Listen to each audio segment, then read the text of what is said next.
pequeño. Entonces, claro, cuando yo dejo caer las cosas, hay una interacción gravitacional entre ¿qué? Entre cualquiera de estas masitas, ¿verdad? Y una masa enorme, que es ¿cuál? La masa de la Tierra.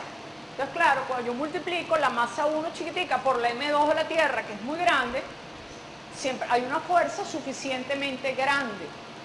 Ahora, cuando yo pongo dos masas muy chiquitas, digo, la fuerza es tan pequeña que realmente es despreciable. Porque claro, yo digo, ¿qué fuerza siente esta señora? Ah, siente la fuerza de atracción de esta, ¿cierto? Siente la fuerza mía que la estoy aguantando. Ahora, si yo quito la mano, ella ha sentido una fuerza de atracción con esta y una fuerza de atracción con la Tierra. La fuerza de atracción con esta es mínima. Entonces, ¿cuál es la fuerza que predomina? La fuerza de gravedad terrestre, ¿de acuerdo? Y eso es debido a que esta constante es muy pequeña. Entonces, las constantes son fundamentales en la naturaleza de física. ¿Ok? ¿Por qué las fuerzas gravitacionales no las vemos de diario como atracción entre masas? Porque la constante es muy pequeña. Pero insisto, es constante, pero no es adimensional. Vean las unidades que tiene. Tiene una unidad rarísima, esta en particular. L al cubo entre masa por T al cuadrado.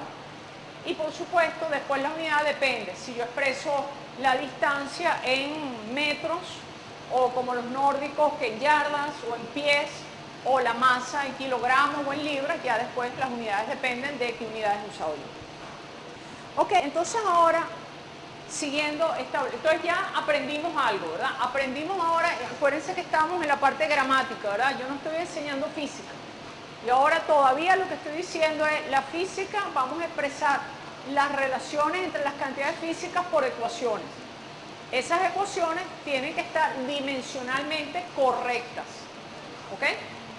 Entonces, eso es como gramaticalmente, ustedes le dicen, miren, ustedes están aprendiendo chino. Bueno, toda frase que ustedes construyan tiene que tener un predicado, un sustantivo, etc. Ahora todavía no saben chino, pero dicen, bueno, pero sé construir, ¿verdad? Entonces ahora volvamos al lenguaje ese de la física. Entonces vamos a ver que en la naturaleza hay cantidades que yo las puedo representar. Hay otras más complicadas, pero no nos vamos a meter mucho en este curso. Hay cantidades que tienen comportamientos muy distintos. Supónganse que yo les pongo aquí en una lista masa, tiempo,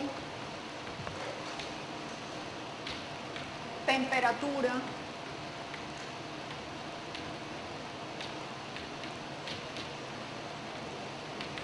longitud, ¿ok? Con esa listita de cantidades.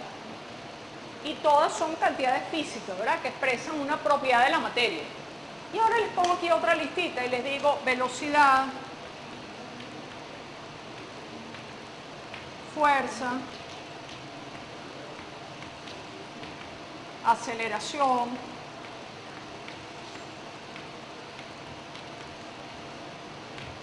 un campo magnético, por ejemplo. ¿Ok?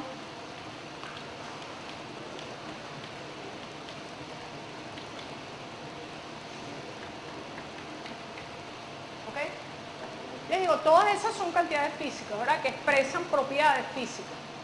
Pero hay una diferencia muy grande entre esta lista y esta. ¿Cuál es la diferencia?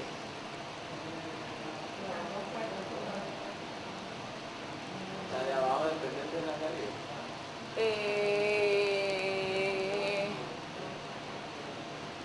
Sí, las de abajo quizás son cantidades más complicadas, vamos a decirlo así, que dependen un poco de las de arriba. Pero no necesariamente. La temperatura de un objeto puede depender de su velocidad. Pero que se combina. ¿Qué? Y se combina. Claro, Se combina para regresar. pero yo puedo combinar las de abajo para las de arriba también. Yo puedo encontrar ecuaciones entre ambas.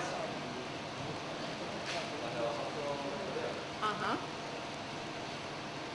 Fíjense, la diferencia principal es que estas son cantidades que se llaman cantidades escalares.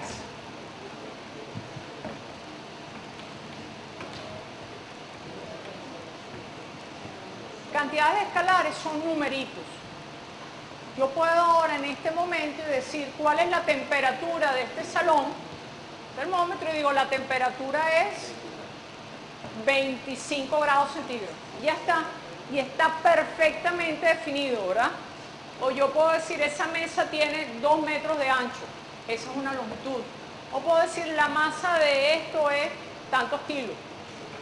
Ahora fíjense, yo puedo expresar esas cantidades con un numerito. Yo puedo decir la velocidad es 15 metros sobre segundo. Si yo le digo a ustedes, miren, la velocidad es 15 metros sobre segundo. Usted me dice, bueno, profesora, pero ¿para dónde, verdad? Si yo le digo, tengo un objeto aquí que tiene una velocidad de 15 metros sobre segundo. Ustedes me dirán, bueno, sí, profesora, esa es una información, ¿verdad? Pero ¿para dónde va? ¿Va en qué dirección?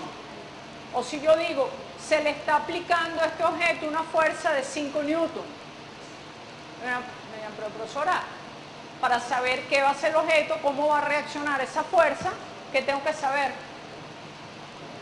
Su dirección, ¿verdad? Tengo que saber el sentido. Entonces, la diferencia con estas cantidades, por ejemplo, la aceleración. A ustedes se les dicen, cuando están en un carro, si alguien le dice, mira, 5 metros sobre segundo al cuadrado. Y tú les decís, ¿pero qué? ¿Acelero o freno? ¿Qué es lo que quieres que haga? ¿Cierto? Porque ambos casos, lo que pasa es que uno en el lenguaje coloquial llama aceleración en un carro cuando aumenta la velocidad y llama frenar cuando la disminuye. Pero en física cualquier cambio de velocidad se llama aceleración. Entonces, si usted va en el carro y alguien le dice 5 metros sobre segundo al cuadrado, y tú dices, bueno, ¿pero qué? ¿Acelero o freno? ¿Verdad? No me vale que le diga el numerito. Entonces, estas cantidades que necesitan más información se llaman vectores. Son cantidades que de alguna manera implican una relación geométrica en el espacio. O sea, cuando yo digo un vector, es una cantidad que tiene dirección, módulo y sentido. Entonces, estas cantidades escalares yo las expreso por un número. Y entonces yo sé manejar números, ¿verdad? Si a mí me dicen la longitud vale tanto y esta longitud vale tanto y la otra vale cuánto, yo sé sumarlas, restarlas, multiplicarlas, dividirlas, todo, ¿verdad? Porque yo sé trabajar con números. Entre paréntesis, estos son números reales. ¿De acuerdo? Estas cantidades físicas las expreso por números reales. Pueden ser positivas o negativas, dependiendo de la cantidad. Por ejemplo, en física las masas son positivas, no hay masas negativas. ¿De acuerdo? ¿Ok? Pero en general son números reales, no son enteros, no son siempre positivos. El positivo o negativo depende mucho de dónde pongo yo el cero, ¿verdad? Usted sabe muy bien que en temperatura, una temperatura de 0 grados Kelvin equivale a ¿qué? A una temperatura de menos ¿cuánto?